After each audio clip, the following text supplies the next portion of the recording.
Welcome to the LDN Radio Show, brought to you by the LDN Research Trust. I'm your host, Lyndsay. I have an exciting lineup of guest speakers who are LDN experts in their field. We will be discussing low-dose Naltrexone and its many uses in autoimmune diseases, cancers, etc. Thank you for joining us.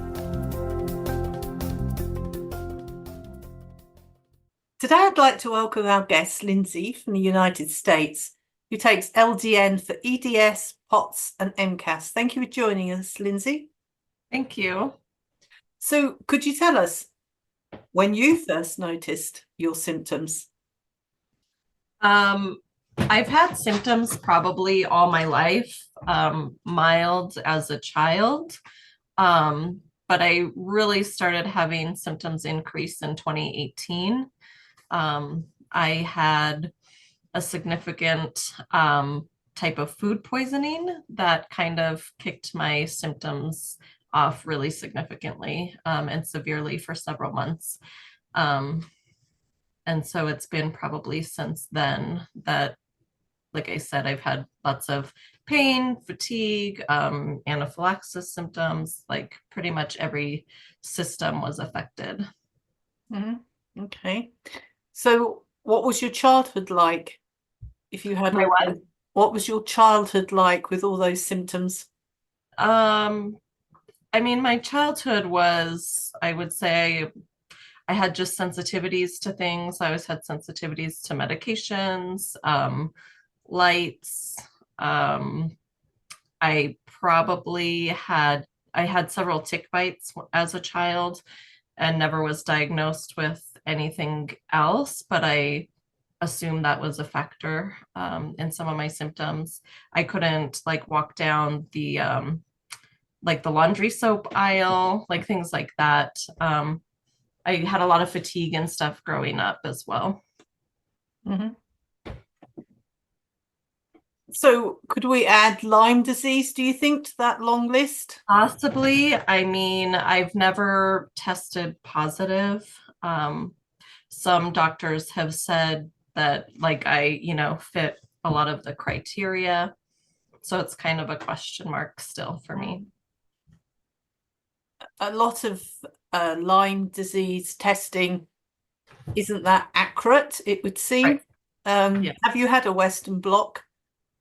I did, I think initially years ago, but I honestly am not sure because it was so long ago.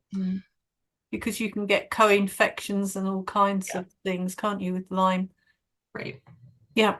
So talk us through. So when you were a child, teenager, when you were in your 20s, did it start to get worse? Definitely. I don't know if this is TMI for your program, but definitely during puberty and starting menses and things like that, symptoms started to get worse. And not just, I would say, not just physical symptoms, but the neuropsychiatric symptoms of depression, anxiety, those things as well. And then 20s were, pretty stable. And then I would say again, the hormonal shifts of pregnancy, that really kind of shifted things in a more severe direction to some symptomatic, symptom wise, I got more symptoms, I would say, with each hormonal shift. So by the time you had children, what symptoms were you experiencing at that point? I think my POTS really probably kicked in more. I had more headaches, more orthostatic tachycardia, dizziness, brain fog. Mast cell symptoms, I would say, were still relatively mild. I would get weird skin rashes, very sensitive to the sun, or any lotions, perfumes, things like that. Joint pain, EDS stuff. I when I had my first child, I also had a car accident. And so I think that really, again, like worsened EDS type stuff. So like I have craniocervical instability. So I had have a lot of neck, shoulder pain, things like that. Mhm. And what medications have you tried, and how many doctors have you seen over the years? Oh, I can't count how many doctors I've seen. Lots over the years for sure. Um, Lots of different medications. Not, I like I said before, I don't tolerate a lot of medication too well. So like typical Tylenol and ibuprofen that you start with over the counter, I can tolerate them, but they don't necessarily do too much. I initially was prescribed things like different types of muscle relaxers.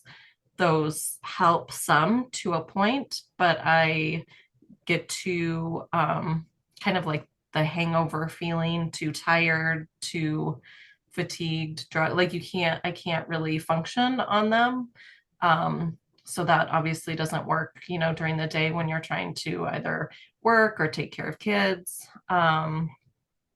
I've done, all sorts of Western medicine along with functional medicine.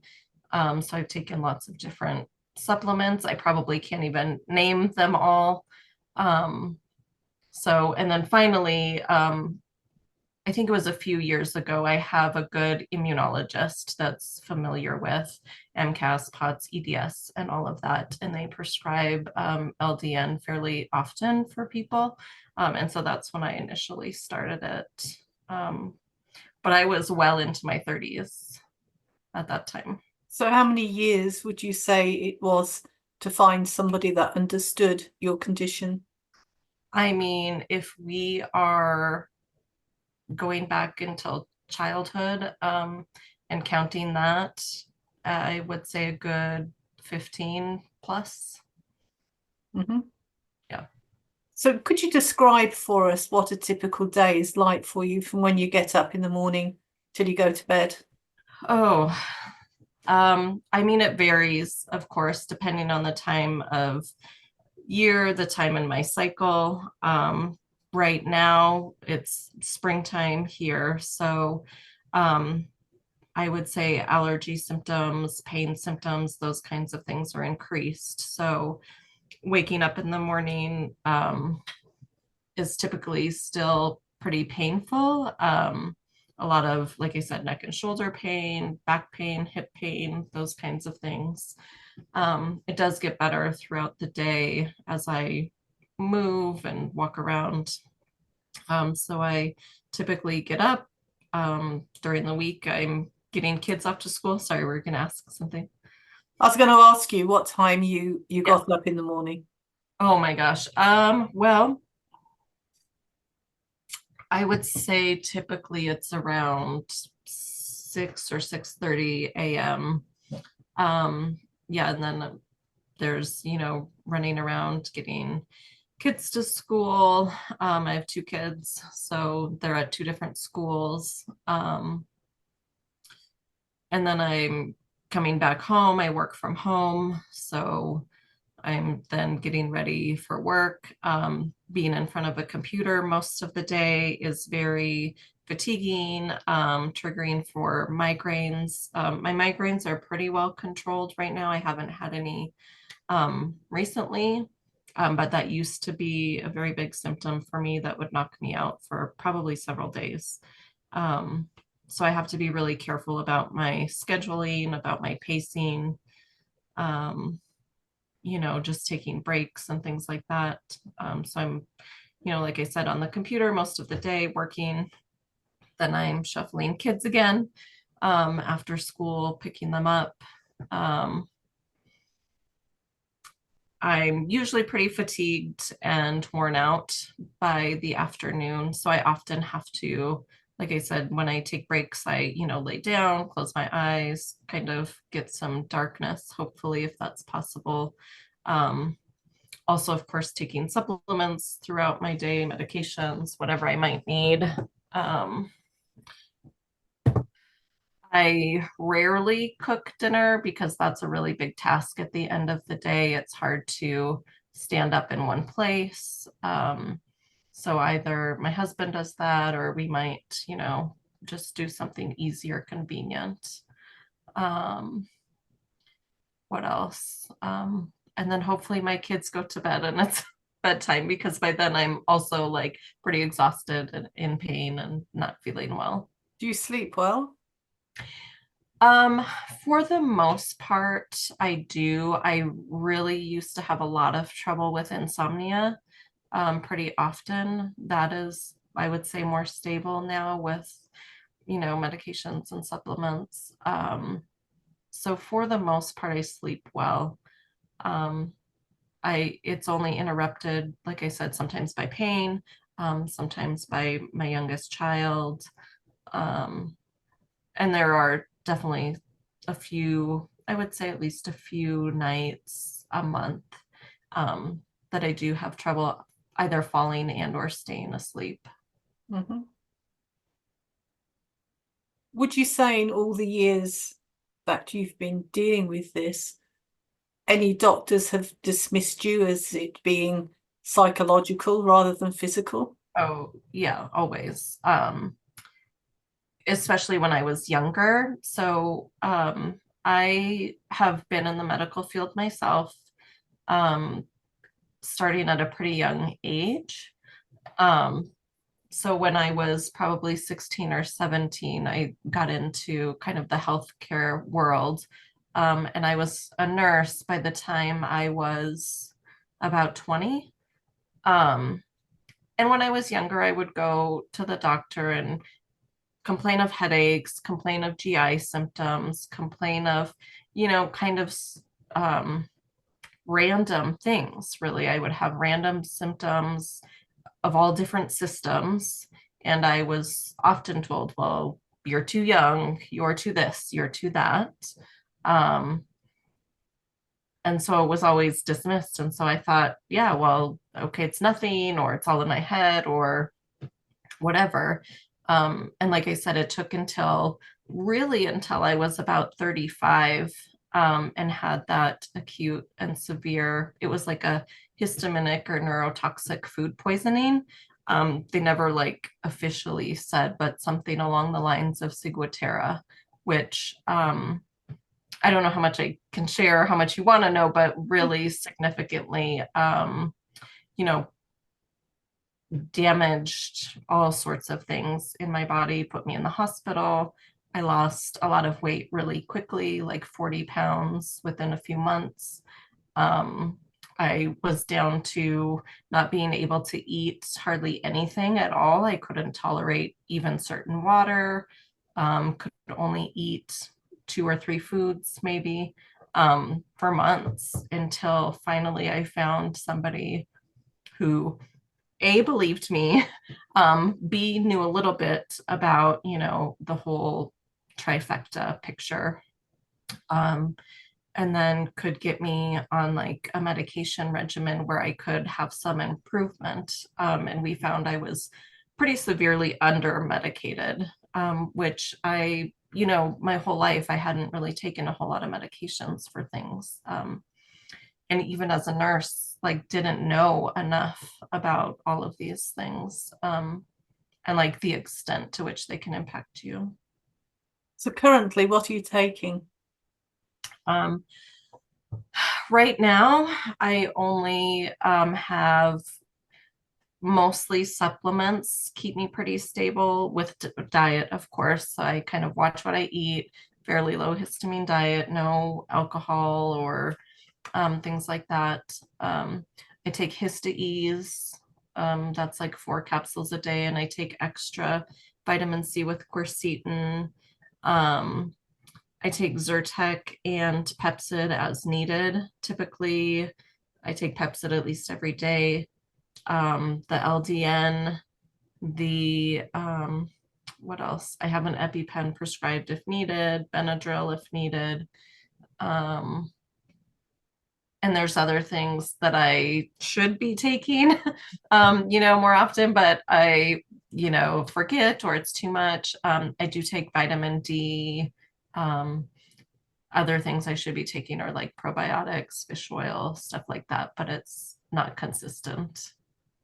Mhm. And what would your advice be to other people who are starting on their journey? What would you say? Oh my gosh. That they're the experts in their own lives and they know their bodies, and to just listen to themselves, and keep looking to find a provider that's helpful, keep looking for support, just that there's hope. I think a lot of people feel pretty hopeless when they can get really sick and aren't finding help. And so I would just say that there's hope and don't give up hope.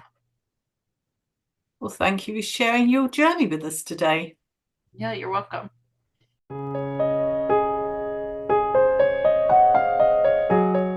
I'm Dr. Leonard Weinstock, a guy who's been prescribing LDN since 2005, and I've seen the wonders. And I keep on seeing them, especially in hard to diagnose conditions. They're not that hard to do, but once you know about mast cell activation syndrome, postural orthostatic tachycardia syndrome, and Ehlers-Danlos syndrome, you'll find that 17% of your friends or relatives have one or more of these conditions, and you can help them. We're making a documentary to wake up the medical community, to educate the population, but we need funding. So please fund whatever you can afford, no matter how little. www.mcasfund.com. That's mcasfund.com.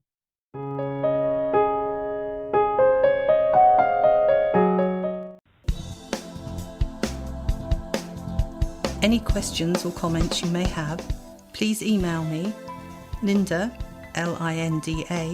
at ldnrt.org. I look forward to hearing from you. Thank you for joining us today. We really appreciated your company.